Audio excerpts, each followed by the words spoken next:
Welcome, everybody, to Dead Talk Live. And tonight I have a huge fan favorite of mine, the legendary Michael Rooker. Michael, thank you for being here with us today. How are you doing today? I'm doing good, man. Thanks for having me. Oh, it is our pleasure, our pleasure. So, Michael is the star of the upcoming release called Corrective Measures. It is being released exclusively tomorrow, April 29th, on Tubi. And that is what we are going to be discussing today. Uh, Before we get started, Corrective Measures is based off a graphic novel of the same name by Grant Chastain. So we're going to be getting to that in a little bit. Michael, the first question I have for you is throughout your illustrious career, you have played a wide variety of character, some good, some very, very bad. Now, what amazes me is even the bad characters that you have played, no matter how horrible they are, people just cannot help but love you. Okay? They love you no matter just how bad and immoral your characters are. And my question to you is what's your secret? I just don't know. I don't know. I haven't any idea because I try to play the roles as honest as possible, and as well. Some of the roles are quite cruel, and I just play them as straight and honest as I can, using whatever acting chops I have, and they somehow come out where people are like, "Oh, poor Henry. Oh, oh, He- how sad, how yeah, sad."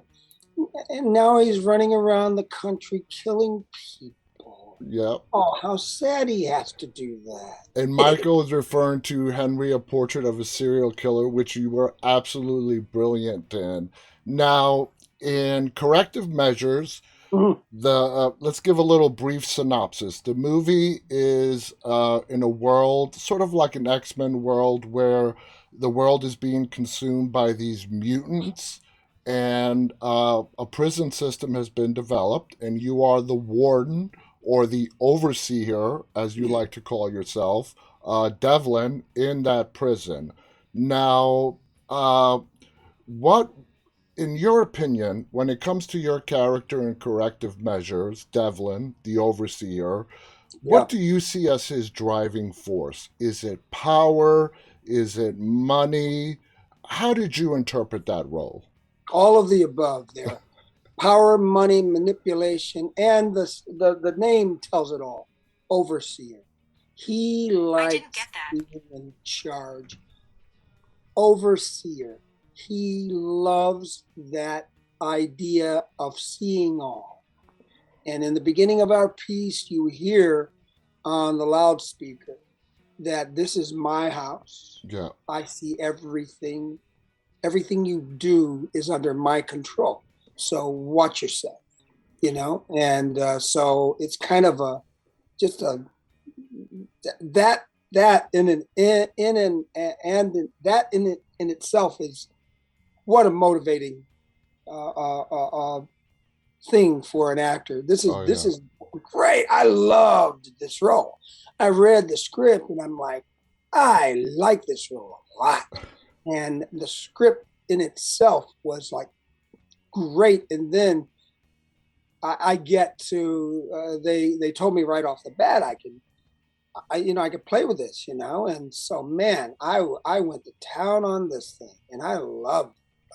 Did you get to see it? You got to Oh, see it, yeah. right? Oh, yeah. I loved it. Oh, I loved dude, it. was that fun or what? That was amazing. What part of Devlin would you say was important for you to inject into that character that you brought to Devlin? Commun- Communication is a big deal in this piece, Mm-hmm. and Devlin thinks he's communicating quite well, but in reality, he's not communicating a lot. Um, because so there's that humor aspect in the role, Yes. which which was really attractive to me. I enjoyed that a lot. And there's one specific line that I pay homage to Cool Hand Luke in Oh it. yeah. Uh, uh, my whole entire career, from even before I started acting, when I had seen that movie, that character was the overseer, the Yeah. warden in that movie was my hero. I Absolutely. dug that character so much. And I was just, I mean, my entire career, I'm thinking, whoa, if I could only get to say that line in the movie, Yeah. I'll be a happy, happy camper from then on, you know. And I got to say it in this, and I got to Absolutely. say many lines in this one that I loved to, I wanted to say, and others, but I couldn't, you know. So it's What I loved about Devlin is that, you know what, he didn't care what the outside world thought. This was his world. The prison was his environment. He had total control. Do you believe that that hubris ultimately led to his downfall? well, indeed, it led to a thinking that he is, you know, God's own hand. You know, Mm-hmm. whatever he says, it happens, and he has, and as you see, he has say over life and death Yes. in this environment. Now, So, yeah, and that was his downfall. You know, totally was. now you have done other works that have been adapted from graphic novels onto the screen. When it comes to corrective measures, when you booked a role, even before you booked a role, did you familiarize yourself with the work and the character and how he was portrayed in the novels and how you were going to bring it on to the viewers? You know, I did I read the script first, and I already knew I kind of like had a good inkling of how I wanted to kick this off, you know. Yeah. But then I read the graphic novel, and the graphic novel was great, you know, very good, very well written, and everything. Um, I didn't use an awful lot. I didn't worry about the graphic novel, Mm-hmm. and I just used my own imagination and the script at hand. That's really, you could really confuse yourself if you start Yeah. going all the way over back to the graphic novels and maybe others back in the day, like for like Guardians of the Galaxy. Yeah. James Gunn said, no, don't read, don't worry about the graphic novel. Because I was like, oh man, I got to wear a loincloth. That's Gunn. I mean, what is his character? He said, don't worry, it's gonna be different. It's gonna be different. So that's what happens when you got a graphic novel. They the writers and the directors, you know, it tends to be, it can be a lot different than the original graphic novel. Absolutely. Now we got to talk about the cast in general. Tom Cavanaugh, brilliant. Bruce Willis, legendary. You had a great, you had great castmates to work around. Mm-hmm. How did you Mm-hmm. guys all coalesce when you got on the set? Have you worked with either Bruce Willis or Tom Cavanaugh in the past? What was the overall experience like? But you know, me and Tom hit it off right away. I mean, even in these interviews, Tom and I are just, it's like, it's beautiful. And um, I don't know if a lot of people know, but a lot of times when you accept a role, you read the script, you love the script and everything, but the script is not the only thing that is the deciding factor on whether or not you're going to end up doing the project. Chemistry is important. Chemistry is very important. So who is involved with the project is just as important as the project itself. Yeah, So, and the script, right? absolutely. So, and I had worked with Bruce before, and so I knew what a blast it was working with Bruce, and I was salivating and totally jonesing for a new script and a new project. So I loved a big reason why I ended up in the movies Bruce. So Yeah. yeah. Now, this is Sean O'Reilly's first feature film directing. Uh, in general, as an actor, when you're coming on the set and you're working with a first time director and you being a veteran, what are some of the thoughts that go through your mind even before you meet the director? And then how do they change when you meet the director, how they want to work, their vision, and so on? Well, a lot of times we have a meeting and we talk, and you get a good sense of who the person is. And but Sean, I didn't have any qualms at all. Sean just stepped right in there and did his job, and it was completely awesome. We had a fun time. He gave me a complete freedom to adjust and manipulate a little bit and change the lines, the script a little bit to suit me. Mm-hmm. And so a lot of what you see on screen is a lot of my imagination and a lot of my rhythms and my, my take on the script itself. Mm-hmm. And so I add stuff and I add my own Michael Rooker flair, a little bit of Southern Gothic going Yeah. on. I'm originally from Alabama, but I grew up a lot of my life in Chicago, so I got both those mixes going, and I love New Orleans, so I got all that in there, and it's all you mix it all up, shake it all up, and they say action, and we just do it, man. And this is how it came out. So It it looks came out. good. It came out great. I cannot stress how amazing this movie is. It's science fiction, action, hardcore. People are gonna love it. Throughout your career, like we said, you've played a wide variety of characters. Is there a particular character that you enjoy playing more than another?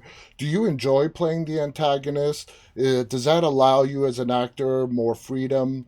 To have a lot more fun with it, to roll with it, as opposed to being the good guy, the upstanding citizen type. You know what? You answered my question, and it is. It's a lot of fun.